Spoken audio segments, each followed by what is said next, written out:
welcome to another Wednesday here on the Pagan Perspective. I'm your host, Eric.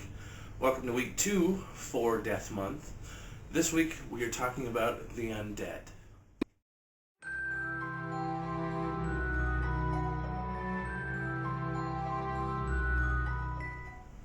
The Undead. Let's talk about preparedness. This is the very first important rule. In the zombie apocalypse, you're going to need something heavy and blunt, or you're going to need to be really good with a blade. Guns are not your best option because they attract more attention than they're worth. So, guns, chainsaws, all of these things, bad. No moving parts, no noise, if at all possible. You're going to want to get yourself somewhere safe. You're going to want to get to somewhere with few windows and really heavy doors. Okay, we're not talking about a bar, we're not talking about a school, we are talking about prison. Okay?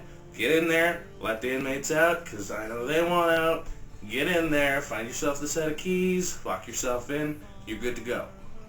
If you can lock yourself in the kitchen, even better.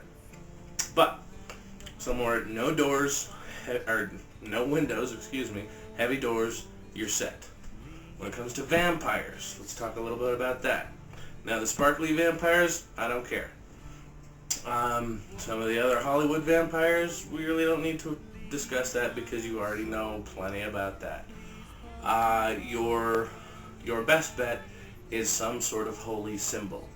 Now, a cross works, a Mjolnir works, a pentacle works, all of these things work because it's not the symbol, it's the faith behind the symbol that keeps you safe. Keep that in mind. So if there is a zombie, not zombies, we're talking about vampires. Shut me up. If there are vampires, again, in your region, you're going to want to wear some sort of protective amulet. Stones and crystals that are dedicated for this purpose can work pretty well. Let's see. Poltergeist and ghosts. Poltergeist and ghosts, you're just kind of screwed. Maybe you can do an exorcism of some sort, do a cleansing on your house. I do that plenty of times. We actually do get kind of, on a serious note here, we do get occasional wanderers at our house. We just do a cleansing, ask them what they want, and then send them on their way. As for zombies, if a zombie apocalypse happens, like really? Okay, well, have a plan. But vampires, I know that they're part of the mythos. I think, in my personal opinion, that vampires probably came from the pre-Christian religions and their blood sacrifices. It was probably one of those rumor mill things where, I hear they drink blood of animals and other people. Oh yeah, well, that's part of their sacrifice. Yeah.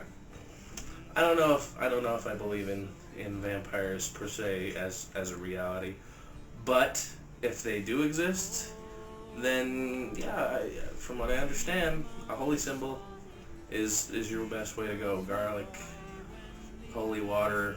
Holy water might actually work, but anyone who knows how to bless water can make their own holy water. Like I said, zombies. I suppose there are some super viruses out there, but I don't think any of them can reanimate flesh as of yet, so I wouldn't worry about it. But they are some of my favorite myths. Some of the myths, especially with other supernatural creatures, not necessarily undead, a lot of them do come from pagan beliefs. Like the vampires, as I said before, they probably, and this is my summation, I haven't read anywhere, specifically anyway, that it probably was any animal sacrifices, or even way back in the day when there was human sacrifice.